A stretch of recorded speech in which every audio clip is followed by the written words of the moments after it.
Veteran German progsters Eloy, led as always by the main man Frank Bornemann, have completed their trilogy based on the life of Joan of Arc in a fine style with echoes from the past. Does it stand up against the two previous volumes in the trilogy? Come back and find out. At the end to find a place in paradise.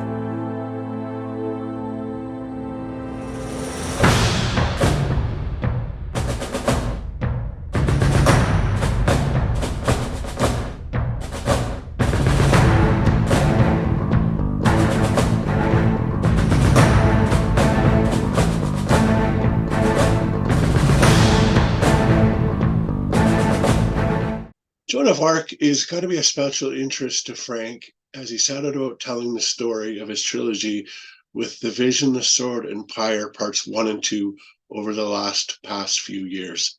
The mixture of classic Eloy style of progressive, spacey rock making for a couple of very fine albums. Now we have Echoes from the Past, the third album in the trilogy. While perhaps it does not show Eloy in full flow as on their past classic trilogies of albums, Dawn from 1976, Ocean from 1977, and Silent Cries and Mighty Echoes from 1978, or we can go to Inside from 1973, Floating from 1974, and Power and the Passion from 1975.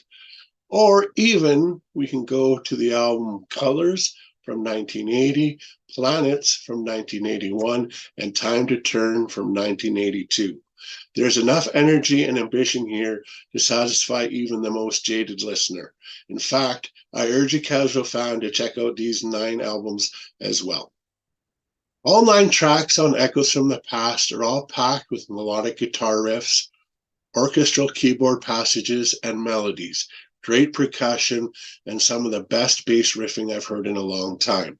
However, Bornemann's very German vocals do take some time to warm up to. Opening track Conspiracy features some spoken words, followed by a cool bass riff and a couple of true progressive rock musical cliches. Check out that Shine On You Crazy Diamond synthesizer intro. Indeed.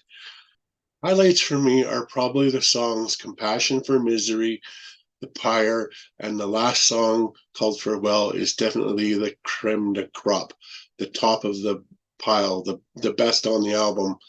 We can go on with a bunch of cliches, but you get my point. All 3 of these songs feature excellent melodies and especially formidable guitar playing by Bornemann himself. Now, throughout the album, there is a similar style throughout, with the occasional slow element here and there to fit the mood of the story. Sometimes it's quite moody, sensitive, and even a little emotional. In particular, the song Farewell.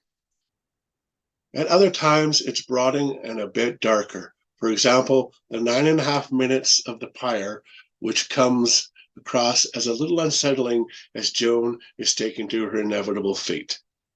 Frank has clearly put so much into the trilogy, which has come over so well in all 3 albums, and perhaps Echoes from the Past slightly edges out the other 2 to be the best of the trio. The album closes with an evocative track titled Farewell. This song is the definite highlight of the album, like I said before, including the triptych dedicated to Joan of Arc and very probably marking the end of Eloy's career.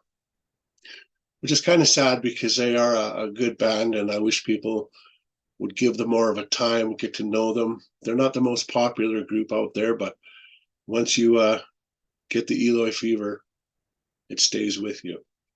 The band, often criticized for its accessibility to few names whose fame has surpassed its own, but nevertheless, the author of an imposing discography spanning 5 decades and including many peaks. Not everyone can say that, and not everybody has done that, and not everybody will do that.